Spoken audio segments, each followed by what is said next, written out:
బంగారయ్య శర్మ గారు నమస్కారం అండి. నమస్తే అండి. మీకు ఇవాళ ఒక ముఖ్య విషయం మీతో మాట్లాడదామని అనుకుంటున్నా. ఈ మధ్యకాలంలో జనవరి 22వ తారీఖున అయోధ్యలో భవ్యమైన రామాలయం ప్రతిష్టాపన జరగబోతున్నది. దేశమంతా ఉత్కంఠతో ఎదురు చూస్తున్నది. ఎప్పటి నుంచో తహతహలాడుతున్నటువంటి శుభముహూర్తం ఇప్పుడు ఆసన్నమైంది.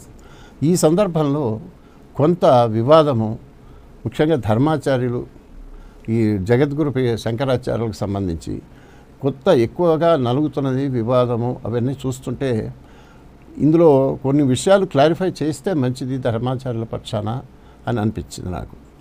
అందుకని ఇక్కడ మిమ్మల్ని నేను ఎందుకు ఎంచుకున్నానంటే, మీకు 2 జగద్గురు పీఠాలతో కొంత సంబంధము, కొంత అధికార ప్రమేయం కూడా ఉన్నట్టుంది. ముందు మీకున్న సంబంధం చెప్పండి జగద్గురు పీఠాలు. నేను దక్షిణాంనాయ శ్రీ శృంగేరి శారదా పీఠము ఆ మహాసంస్థానము యొక్క శాంకర తత్వ అభియాన్ 2 రాష్ట్రాలకి రాజ్య సంచాలకుడిగా ఉన్నానండి. అంటే శంకర భగవత్పాదాచార్యుల వారి యొక్క తత్వ ప్రచారము నిమిత్తము శృంగగిరి పీఠము నుంచి ఏవి అయితే వస్తూ ఉంటాయో ఆ అత్యుత్తమమైన విషయాల్ని సామాన్యుల దాకా ఎలా తీసుకువెళ్ళాలి అనేటటువంటిది ప్రధానంగా ఒక బాధ్యత. రెండోది, జగద్గురువులు అనంతశ్రీ విభూషితులు శ్రీ శ్రీ శ్రీ భారతీ తీర్థ విధుశేఖర భారతీ స్వామివార్ల యొక్క పరమ భక్తుడు, శిష్య పరమాణువు, అంతే. ఆ పాద రజము తప్ప ఇంకొకటి ఎక్కువ తిరగనివ్వండి అనేది శృంగేరి పీఠం నుంచి. ఇక అనంతశ్రీ విభూషితులు పూర్వాంనాయ గోవర్ధన పీఠానికి చెందినటువంటి పూర్వాంనాయ పీఠాధీశ్వరులు శ్రీ శ్రీ శ్రీ నిశ్చలానంద సరస్వతి స్వామివారు ఈ దక్షిణాది ప్రాంతంలో ఈ శంకర తత్వానికి సంబంధించినటువంటి స్వామివారి పీఠం నుంచి ఎప్పుడైనా ఇక్కడికి వచ్చినా అలాంటప్పుడు ఆ కార్యక్రమము ఇక్కడి నుంచి జరిగేటువంటి పనులు అధికారంగా చూడటం. 5 రాష్ట్రాలకి సంబంధించి 5 రాష్ట్రాలకి దక్షిణాదికి ఏ రకమైన బాధ్యతలో మీరు అంటే ఈ జగద్గురువులు ఎప్పుడైనా ఇక్కడికి వచ్చినప్పుడు వారి టూర్ అప్లై చేసి తీసుకోవటము, మిగతా పనులు, లేదు ఇక్కడ పీఠం నుంచి ఏదైనా ఇన్ఫర్మేషన్ ఇవ్వాలి అన్నా కూడా ఇది ప్రధానంగా చేశారు. ఓకే. ఇప్పుడు ఈ పూరీ పీఠానికి సంబంధించి ఇక్కడ ఇంకా వ్యవస్థ అంటూ ఏమీ లేదు కాబట్టి మాకు తెలిసి మీరే కొంత చెప్పగలరని అనుకుంటే. చాలా ఉన్నారు పూరీ పీఠానికి సంబంధించిన భక్తులు. అందులో కాస్త స్వామివారితోటి అటు వెళ్ళటము, తిరగటము, వారితో పాటు ఒక టూర్లు మొత్తం అంతా ఉండడము చేశాను కాబట్టి ఒక ప్రత్యేకమైన శిష్య వాత్సల్యం కూడా వారికి. ఇప్పుడు రామాలయానికి సంబంధించి ప్రధానంగా చాలా టార్గెటెడ్ అటాక్ ఆయన పూరీ స్వామి వారి మీద జరుగుతున్నది. దీనికి ఎందుకు అని అంటే వారు ఇచ్చిన 1-2 స్టేట్మెంట్లు ఇచ్చారు అని తెలిసింది, కొన్ని వీడియోలో వచ్చినాయి. ఒకటి, జగద్గురువులు వారిని ఎవరు పిలవలేదని, ఒకరిని మాత్రమే మీరు కావాలంటే తీసుకోవచ్చని, మమ్మల్ని అసలు కన్సల్ట్ ఈ శంకరాచార్యుల్లో వారిని కానీ తమను కానీ ఎవరూ సంప్రదించలేదు ఈ కార్యక్రమం ఎలా చేయాలి అన్న దాని మీద. ఒక్కరు వచ్చి కూర్చోవాలంటే నేను వెళ్ళి మాత్రం ఏం చేస్తాను అని వెళ్ళటం అనేది ఒకటి.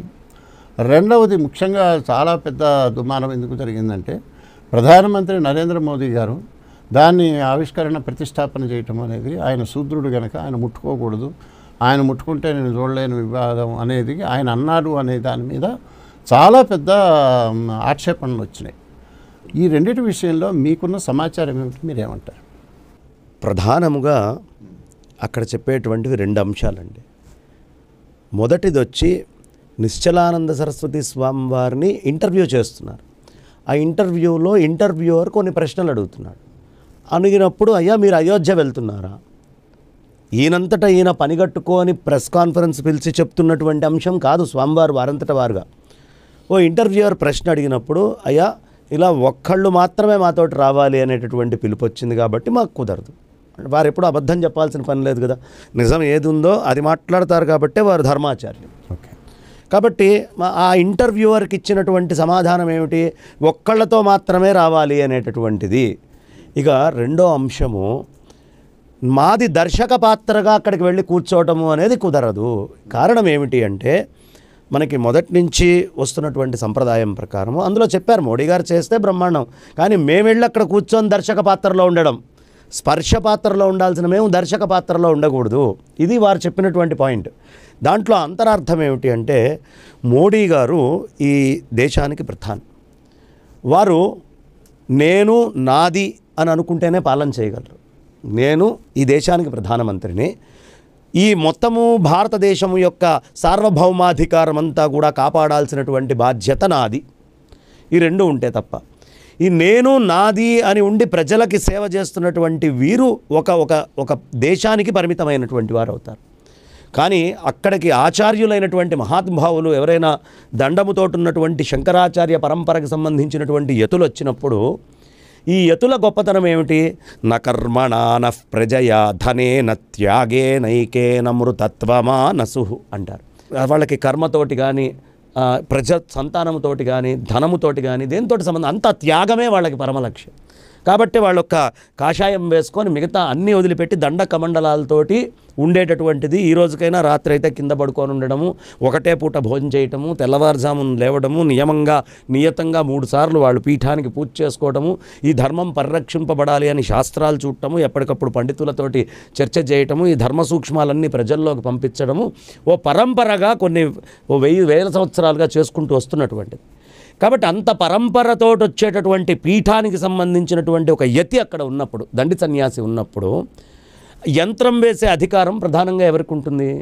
యతులు యంత్రం వేస్తారు. ఎందుకంటే వీళ్ళకి నేను నాది అనేది లేదు, నేనుని వదిలేరు నాది. కాబట్టి పరమాత్మని ప్రతిష్ఠ చేయడానికి వచ్చేటప్పుడు నేను నాది వదిలిపెట్టిన వాళ్ళు చేయాలి. వీళ్ళతోటి ఆ కార్యక్రమం చేయించాల్సినటువంటి బాధ్యత నేను నాది అనే సంరక్షణలో ఉండే గట్టిగా చేసేవాళ్ళు చేయాలి. అందుకని మేము వెళ్ళి అక్కడ దర్శక పాత్రలో ఉండడం అది మోడీ గారికి మంచిది కాదు. దర్శకుడిగా ఎవరైతే ఏ పని చేయాలో ఆ పని చేయకుండా వేరే పని చేయడం కోసం వాళ్ళు కూర్చోవడం మంచిది కాదు. కాబట్టి వాళ్ళ పని ఏమిటి? అక్కడికి వెళ్తే యంత్ర ప్రతిష్ఠ, మిగతా అంతా వాళ్ళు చేయాలి, పైపెచ్చు ఒకే మనిషితోటి రమ్మని.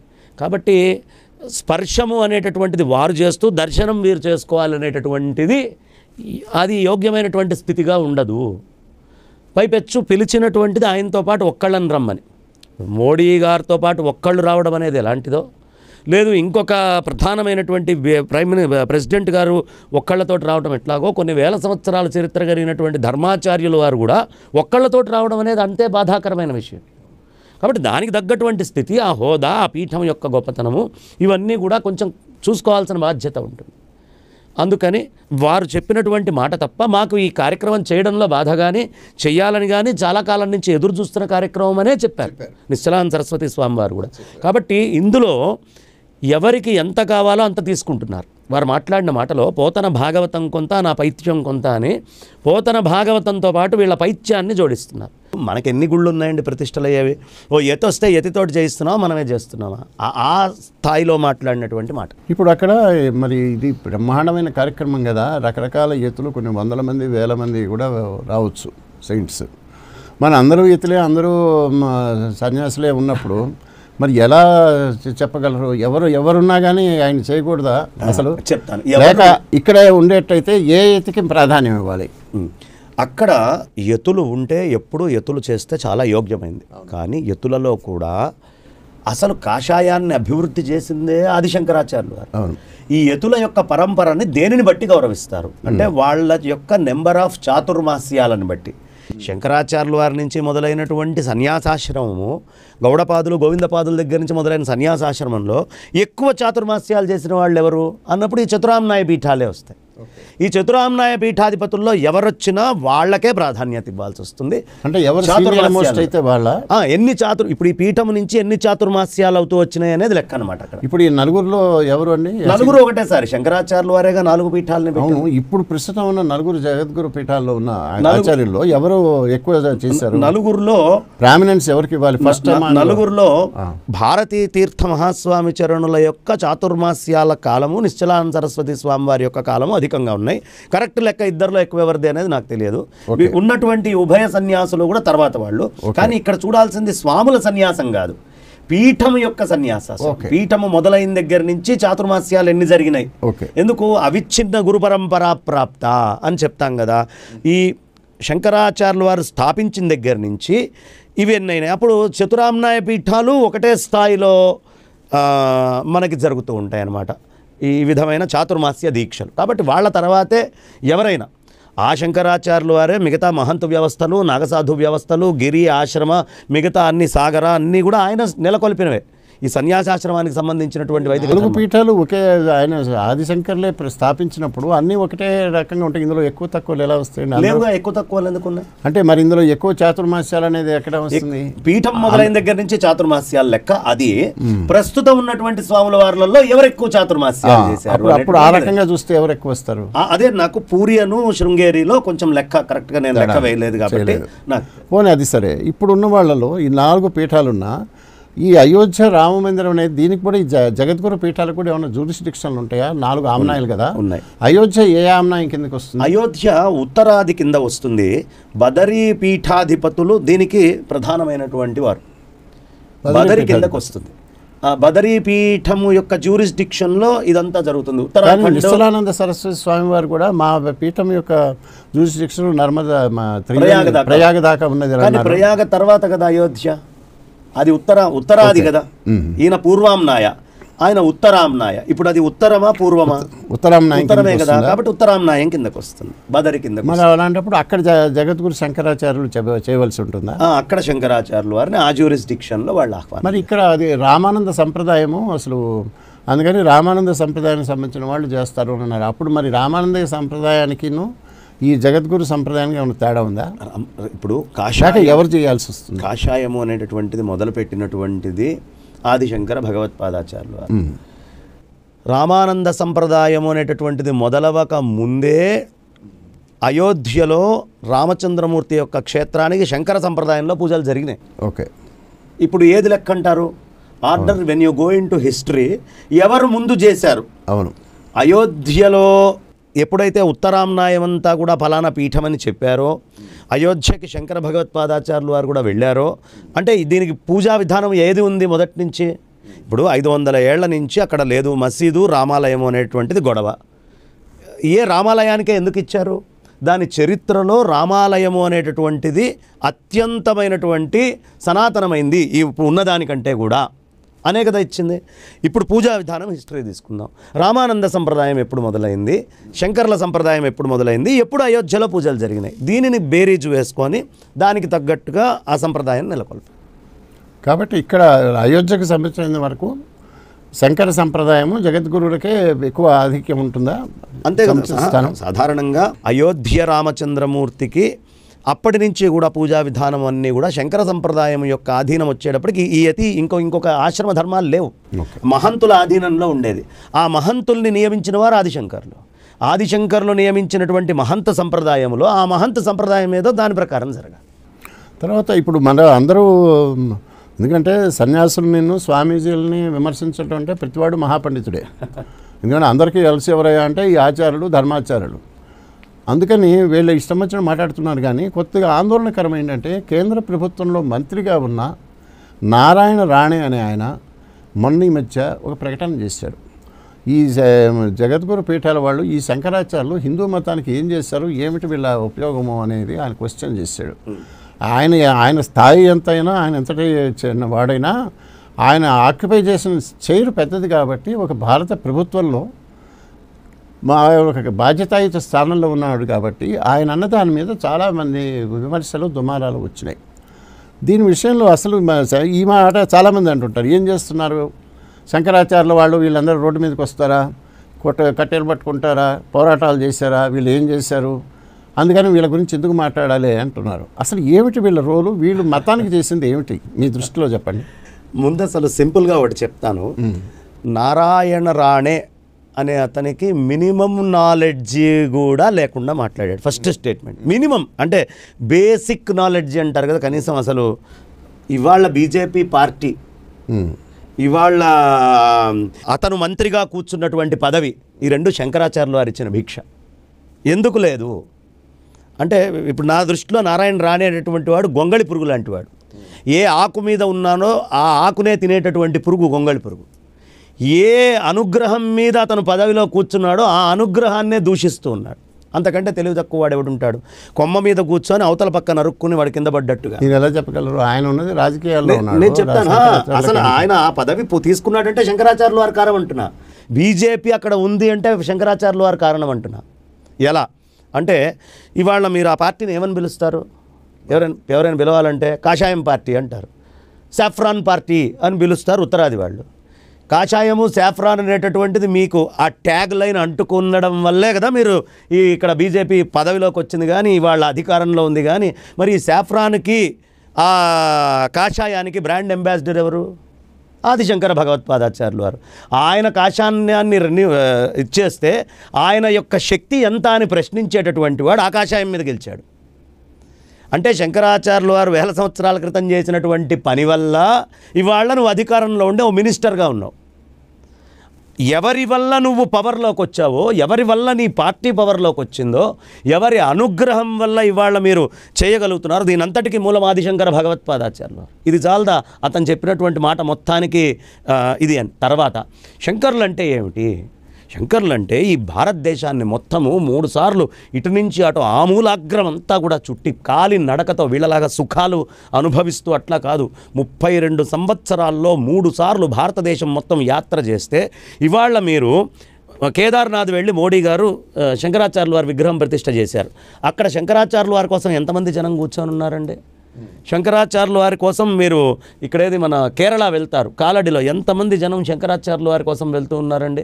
కంచి దేనికోసం వెళ్తున్నారు? అక్కడ శంకర్ల యొక్క ఇది కనిపిస్తోందా? శృంగేరి, ద్వారకా, బదరి, పూరి శ్రీచక్రం పెట్టడం వల్లే కదా శంకరాచార్యుల వారి కంచికంతటి పేరు. ఆ తర్వాత ఏ దేవతామూర్తుల దగ్గరికి వెళ్ళినా గుళ్ళన్నీ పాడైపోయి ఉంటే మీరు ఒక్క గుడి రివైవ్ చేస్తూ, ఆ ఒక్క గుడి కూడా శంకరాచార్యుల వారి అనుగ్రహంతో రివైవ్ చేస్తూనే మీకు కళ్ళంతా నెత్తి మీదకి వస్తే 32 ఏళ్లకి ఏ రాజ్యాధికారము ఏది లేకుండా తిరిగినటువంటి శంకర భగవత్పాదాచార్యుల వారు తిరుమల తీసుకోండి, సింహాచలం తీసుకోండి, మీరు కాశీ తీసుకోండి, మీరు బదరి తీసుకోండి, కేదార్నాథ్ తీసుకోండి, పశుపతినాథ్కి వెళ్ళండి, నేపాల్లో ముక్తినాథ్ దగ్గరికి వెళ్ళండి, ఎక్కడికి వెళ్ళినా, ఏ రాష్ట్రానికి వెళ్ళినా, ఏ గుడికి వెళ్ళినా శంకరులు వచ్చి ఇక్కడ మొత్తము శుద్ధి చేసి ఇక్కడ బ్రహ్మాండంగా అనుగ్రహించడం వల్ల ఇదంతా వస్తుంది అని అన్ని క్షేత్రాల కోడైకి వస్తున్నాయి. మీకున్న చరిత్ర ఏమిటి, క్రెడిబిలిటీ ఏమిటి? ఒక్క టెంపుల్ గురించి మీరు మాట్లాడుతున్నారు. ఆ టెంపుల్ కూడా మీకు విశేషమైనటువంటి ఖ్యాతి ఇవన్నీ రావడానికి ఆ రోజు గొడవల్లో ఇబ్బందులు తీయాలంటే ఈ శంకరాచార్యుల వారిని అక్కడికి పిలిచింది. ఈ పీఠాధిపతులే అక్కడికి వెళ్ళి మొత్తం అంతా కూడా దాన్ని టాక్స్లో కానీ మాటల్లో కానీ ఒక స్థితిలో పివి నరసింహారావు గారు కమిటీ వేసినప్పుడు కానివ్వండి అన్ని సందర్భాల్లో ఈ శంకరులనే ఆశ్రయించారు కదా. తీర్థ మహాస్వామి కూడా అందరూ రామాయ పీఠాలు అండి, అందరి పీఠాధిపతులు. జయేంద్ర సరస్వతి స్వామి వారు కూడా ఇన్వాల్వ్ అయ్యారు, స్వరూపానంద సరస్వతి ఉన్నారు. సరే, అంటే శంకరాచార్యుల వారి పాత్ర ఏమిటి అని ప్రశ్న వేసేటటువంటి ఈ మొద్దు ఎవరు? ఈ నారాయణ రాణి అనేటటువంటి మూర్ఖుడు మినిమం బేసిక్ నాలెడ్జ్ కనీసం అయోధ్య గుడి విషయంలో కూడా లేనివాడు. సరే, మరి హిందూ మతానికి ఏమీ చేయట్లేదు అంటున్నారు. ఇప్పుడు కనీసం ఉన్న జగత్ మీకు ఆదిశంకర్ల కాలం సంగతి మనకు తెలియదు. ఇప్పుడు వీళ్ళు మనం చూస్తూనే ఉన్నాం కదా, వీళ్ళు ఆ హిందూ మతానికి వీరి వల్ల ఏమన్నా ఉపయోగము జరుగుతున్నదా? రాజకీయ నాయకులు చేస్తున్న మాటన్నా మన వాళ్ళు చేస్తున్నారా? అక్కర్లేదా? అసలు ఇప్పుడు వారు ఏమీ చేయకపోతే వాళ్ళ చర్చలోకి ఎందుకు వస్తారు? ఏమీ చేయకుండా కూర్చున్నవాడి గురించి చర్చ చేసేంత మూర్ఖుడైతే రాజకీయ నాయకుడు ఎవడూ కాదు కదా. ఈ రోజుకి కూడా వాళ్ళు చేస్తున్నారు, వారి ప్రభ అక్కడ ఉంది కాబట్టే. కాకపోతే రాజకీయాలనేటటువంటివి ఈ ధర్మములో కూడా తీసుకొని వచ్చి చొచ్చి లోపలికి గుచ్చి వాళ్ళు ఎవరికి కావాలంటే వాళ్ళని పెద్దవాళ్ళని చేయటం, ఎవరు వద్దనుకుంటే వాళ్ళని అధఃపాతాళానికి తొక్కటం. అంటే ఒక సెల్ఫ్ మా ఇది అనేటటువంటి ఎంటిటీ కోసము రాజకీయాలు విశేషంగా దాడి చేస్తున్నాయి వాళ్ళ ధర్మం మీద. అందులో భాగంగా ప్రధానమైన శంకరపీఠాలని మాత్రం ఎందుకు వదిలిపెడతాయి? ప్రధానమైనటువంటి ఏ పీఠాన్ని వదిలిపెట్టవు కదా. కాబట్టి రాజకీయాల మీద జరిగేటటువంటి ఆ నీచకృత్యాలన్నిటినీ కూడా ఈ ధర్మం మీదకి చొప్పిస్తున్నారండి. ఎప్పుడు రాజకీయము ధర్మము మీదకి చొప్పించడం అనేది చెయ్యకూడదు. ధర్మము ఇప్పుడు మీకు ఒకటి చెప్తాను. ఒక కర్ర తీసుకొని శంకరాచార్యుల వారు బయటకు వచ్చారు, వాడు అడిగినట్టుగానే. వచ్చినప్పుడు అరెస్ట్ చేస్తే ఈ రాణి అనేవాడు వెళ్తాడా? అక్కడ కూర్చుంటాడా? మాట్లాడతాడా? ఎందుకండి శంకరాచార్యుల వారి కర్రలు తీసుకొని పోవడం అనడు. నాలుగు ఎటంటే అటు తిరుగుతుంది కదా. మాట అంటానికి ఏముందండి ఫీల్డ్లో చేసేదానికి. ఇవాళ అక్కడ శంకర్లు కూర్చున్నారు కాబట్టే అయోధ్య శంకుస్థాపన జరిగేటప్పుడు శృంగేరి పీఠం నుంచి పండితులు వెళ్ళారు. ఈ రోజుకి ధర్మశాస్త్రాలకు సంబంధించినటువంటి పండితులు ఎక్కడున్నారండి? నారాయణ రాణే దగ్గర ఉన్నారా? బీజేపీ మంత్రిమండలిలో ఉన్నారా? ఎక్కడున్నారు? ఓ ధర్మము, ఓ ఆచారము, ఓ వ్యవహారము, ఓ వ్యవస్థ, ఈ ధర్మ ఆచారాలతోటి ఆర్ఎస్ఎస్కి కానీ విహెచ్పికి కానీ బీజేపీకి కానీ సంబంధం లేదు. ఇవి మూడు పైన తొక్కలాంటివి. దేనివల్ల ఈ తొక్క అవసరము? లోపల ఉండేటువంటి ధర్మ ఆచార్యులైనటువంటి తొనలని కాపాడటం కోసం ఈ తొక్క. కానీ తొక్కే సర్వస్వం, తొనలు దేని లేదు అనే పదం వాడితే అంతకంటే తెలివి తక్కువతనం ఇంకొకటి ఉండదు. ఇవాళ మా ఇంట్లో వరలక్ష్మి వ్రతం చేసుకోవాలి, విహెచ్పి చెప్తుందా, ఆర్ఎస్ఎస్ చెప్తుందా నాకు, లేకపోతే బీజేపీ పార్టీ చెప్తుందా, లేదు ఇంకో పార్టీ వచ్చి చెప్తుందా? నా ఆచార వ్యవహారాలని చెప్పాల్సింది ఏది? ఇవాళ నాకు మైలు వచ్చింది, నాన్న ఈ మైల ఇట్లా పట్టాలరా, ఇది పురుడు వచ్చింది, పురుడు ఇలా చేయాలరా, నామకరణం ఇలా చేసుకోవాలి, నామకరణం అయిన తర్వాత చౌలం ఇలా ఉంటుంది, ఉపనయనం అనేటటువంటి సంస్కారం ఇలా ఉంటుంది, లేదు బట్టలు కట్టేటువంటి సంస్కారం ఇలా ఉంటుంది, పెళ్ళి అనే సంస్కారం ఇలా ఉంటుంది. దీనికి ఆర్ఎస్ఎస్ తోటి సంబంధం లేదు కదా, విహెచ్పికి సంబంధం లేదు కదా, అదే బీజేపీకి సంబంధం లేదు కదా. ఎవరు చేయాలి? ఇది ధర్మాచార్యులు చేస్తున్నారు కాబట్టే ధర్మము ఆచార రూపంలో మొత్తం ఉంటుంది. కానీ ఈ ఆచార రూపంతో సంబంధం లేని వాళ్ళు వచ్చి ధర్మాన్ని వంకబెట్టకూడదు. ఇప్పుడు రానే చేసినటువంటి మూర్ఖత్వ పనిదే. అది మినిమం బేస్ నాలెడ్జ్ లేకుండా వాళ్ళు చేయకుండానే ఇవాళ మనం బొట్టు పెట్టుకున్నాం, ఇవాళ చక్కగా పైన మీరు పై వస్త్రం వేసుకున్నారు, అందంగా బ్రహ్మాండంగా కాస్త వైదిక ధర్మం ఉట్టిపడేట్టున్నారు. ఈ ధర్మానికి మూలం ఎవరండి? ఎవరు? శంకర్లు ఇచ్చినటువంటి భిక్ష కాదా? లేదు ఇంకొక సంప్రదాయానికి సంబంధించినటువంటి యతులు ఇచ్చిన భిక్ష కాదా?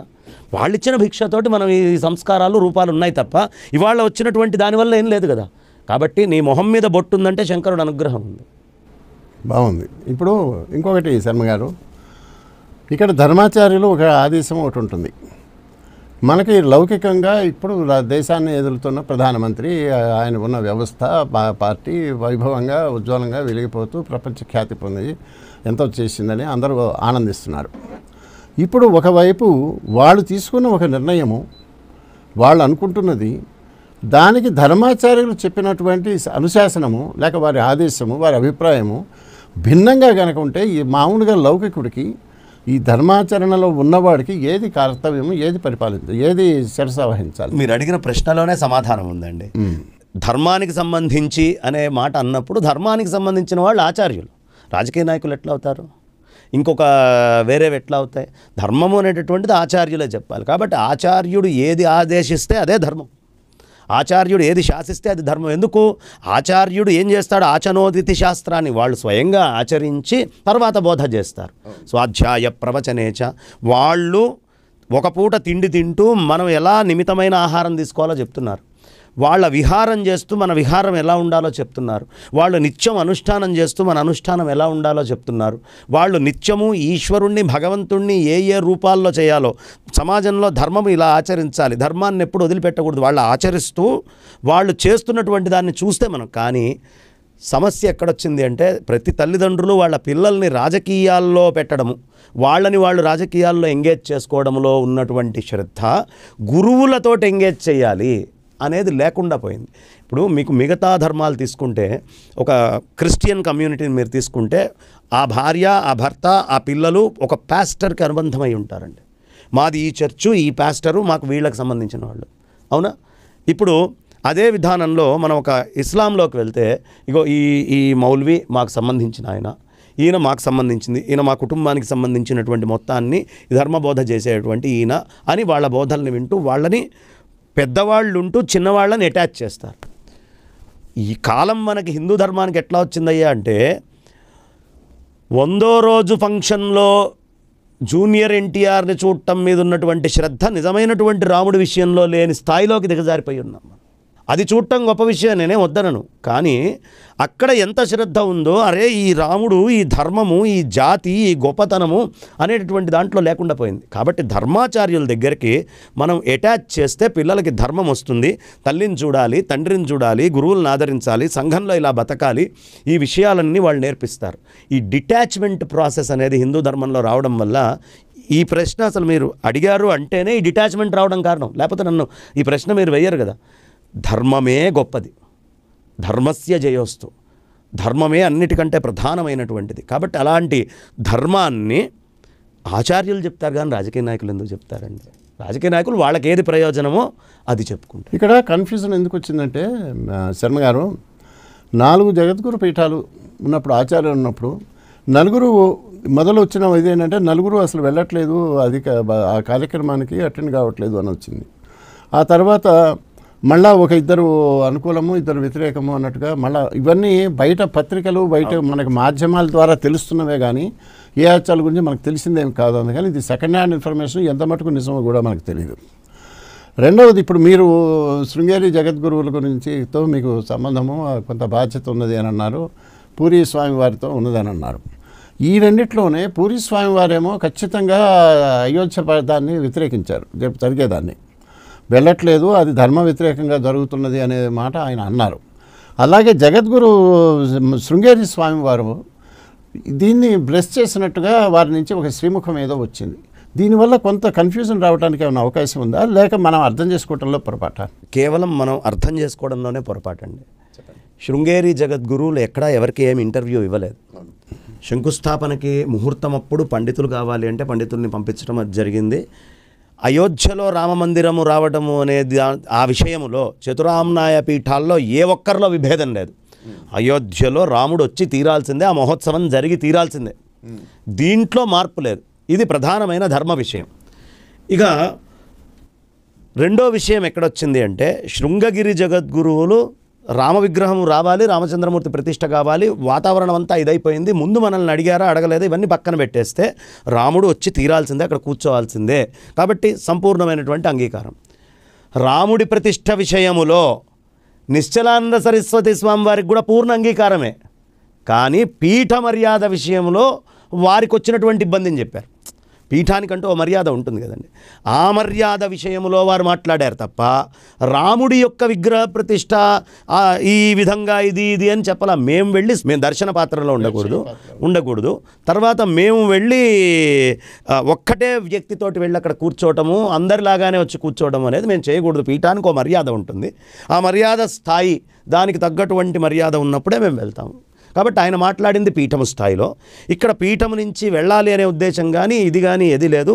పరిపూర్ణంగా రామచంద్రమూర్తిది కావాలి, రాముడిది కావాలనేదే నిశ్చలానంద సరస్వతి స్వామివారి అభిప్రాయము, రాముడు రావాలనేదే బదరి స్వామివారి అభిప్రాయము, రాముడు రావాలి అనేటటువంటిదే శృంగగిరి జగద్గురువులైన ద్వారకా పీఠాధీశ్వరులైన వీళ్ళందరి యొక్క ఉద్దేశం, ఏకాభిప్రాయమే. ఇక్కడ పీఠం ఇప్పుడు మీకు చెప్తా, 4 మఠాలు 4 పీఠాలు ఒకటే అయినా ఆ పీఠాలకు ఇచ్చేటువంటి ర్యాపో గౌరవ మర్యాదల్ని బట్టి ఆ పీఠం నుంచి వచ్చే మాట ఒకటి ఉంటుంది, మూలమైనటువంటి వస్తువు మీద ఒకటి ఉంటుంది. ఇది పీఠానికి సంబంధించిన విషయం. కాబట్టి దీన్ని మనం పెద్ద కాంట్రవర్సీగా తీసుకోక్కర్లేదు, చేసుకోవడం మాకేం అబ్జెక్షన్ లేదని నిశ్చలానంద సరస్వతి స్వామి వారు అన్నారు కదా. కనుక ఈ నలుగురికి ఇంకొకటి, నలుగురు వెళ్ళకట్లేదన్నంత వరకు సమర్థిస్తున్నప్పటికీ కూడా ప్రత్యక్షంగా హాజరు కావడానికి ఏ జగద్గురు శంకరాచార్యుల నుంచి సుముఖత ఇంత మటుకు వచ్చినట్టు లేదు. ఎందుకు అంటే ఈ వీరికి వచ్చినటువంటి, ఇందాక మీరు అన్నారు పాయింట్, ఒక్కరినే రమ్మన్నారని. నిశ్చలానంద సరస్వతి స్వామి వారు ఏమన్నారంటే ఒకళ్ళు కాదు 100 మంది అయినా మేము వెళ్ళి ఆ 100 మందిని తీసుకెళ్ళిన చేయగలిగింది ఏమిటి, అక్కడ వచ్చి కూర్చొని చప్పట్లు కొట్టమేనా అని అన్నారు. కాబట్టి 100 అని కాదు, నాకు ప్రేక్షక పాత్ర ఇచ్చారు అనే దాని విషయంలో ఆయన ఉన్నట్టున్నారు. అలాగే మిగతా పీఠాల వాళ్ళు కూడా వెళ్ళకపోవటానికి కూడా ఇదే పరిస్థితి అక్కడ ఉంటుంది కదా. ఒకరినే రామని వీరిని అన్నవాళ్ళు వాళ్ళని కూడా అనుంటారా, అందుకనే వెళ్ళట్లేదంటారా? అంటే పిలుపు ఎలా వచ్చింది అనేది మనకు తెలియదు. విధుశేఖర భారతి మహాస్వామి చరణులు వారికి వచ్చినటువంటి ఇన్విటేషన్ తీసి మరీ వారు చూపించటము అనేది ఓ వీడియోలో మనకు వచ్చింది. నిశ్చలానంద సరస్వతి స్వామివారికి ఆహ్వానం వెళ్ళింది, బదరీ స్వామివారికి వెళ్ళింది, ద్వారకా స్వామివారికి వెళ్ళింది, నలుగురికి ఆహ్వానం అయితే వెళ్ళింది. ఆహ్వానం వెళ్ళింది అంటే మొత్తం మేము సిద్ధం చేశాం మీరు రండి అని. ఆహ్వానానికంటే ముందు ఎలా ఆహ్వానిస్తే బాగుంటుంది, ఏం చేస్తే బాగుంటుంది అనేది ముందు అడగాల్సినటువంటి విషయం. కాబట్టి ముందు విషయము రాముడి యొక్క ప్రతిష్ట కోసం మిగతా వాళ్ళందరూ ఆపేశారు. ఆహ్వాన విషయంలో ఉన్నటువంటి తేడాని మాత్రమే ఆయన చెప్పిన, ఒకళ్ళు చెప్పచ్చు ఒకళ్ళు చెప్పకపోవచ్చు. ఆహ్వాన విషయంలో మాకు ఇలా ఉంది. మనందరికీ ప్రధానమైన మోటో ఏమిటి, రాముడు రావాలి, జనాలలో విభేదం కాకూడదు. కాబట్టి అందరూ నలుగురు యొక్క ఆచార్యుల మనస్సులోనూ ప్రతిష్ట విషయంలో అదే ఉంది. కాకపోతే పీఠ మర్యాదను కూడా చూసుకోవాల్సిన బాధ్యత ఉంది. కాబట్టి పీఠ మర్యాద విషయంలో మాత్రమే వాళ్ళు మాట్లాడారు. మంచిది శర్మ గారు. ముందరగా 22వ కార్యక్రమం అద్భుతంగా అందరికీ గర్వకారణం అయ్యేట్టుగా, హిందుత్వానికి చాలా చిరస్మరణీయంగా రోజుగా గుర్తుండేట్టు అవుతుందని మనం అందరం ఆశిద్దాం. దేదీప్యమానంగా కావాలి. అగ్రతః పృష్ఠతశ్చైవ పార్శ్వతశ్చ మహాబలౌ ఆకర్ణపూర్ణధన్వానౌ రక్షేతాం రామలక్ష్మణౌ రక్షేతాం రామలక్ష్మణౌ రక్షేతాం రామలక్ష్మణౌ. ఎలా జరగాలయ్యా అయోధ్యలో కార్యక్రమం అంటే, విశ్వామిత్రుడు మఖ సంరక్షణకి తీసుకెళ్ళినప్పుడు ఎలా ఉన్నారయ్యా అంటే, అగ్రతః పృష్ఠతశ్చైవ ముందు వెనక, పార్శ్వతశ్చ మహాబలౌ కుడిపక్క ఎడంపక్క పైన కింద అంతా కూడా వీళ్ళే అయి ఉన్నారట రామలక్ష్మణులే విశ్వామిత్రుడికి. ఎలా ఉన్నారయ్యా రామలక్ష్మణులు? ఆకర్ణపూర్ణ ధన్వానం, ఇక ధనస్సును ఎక్కుబెట్టి చెవుదాకా బాణాన్ని లాగిపెట్టి కూర్చొని ఉన్నారట. అలా రామలక్ష్మణులు ఈ కార్యక్రమంలో కూడా చెవుదాకా ఆ బాణాన్ని ఎక్కుబెట్టి ఈ జరిగే కార్యక్రమాన్ని సంరక్షించి తద్వారా ధర్మము ఈ భారతావనిలో సంరక్షించబడుగాక, ధర్మము ఈ విశ్వమునందు పరిఢవిల్లుగాక అనేట్టుగా ప్రార్థన చేయటం మనందరి బాధ్యత. కాబట్టి అందరి కోరిక అదే కదా, నెరవేరుతుందని ఆశిద్దాం. చాలా సంతోషం శర్మ గారు, మంచి విషయాలు చెప్పారు. నమస్కారం.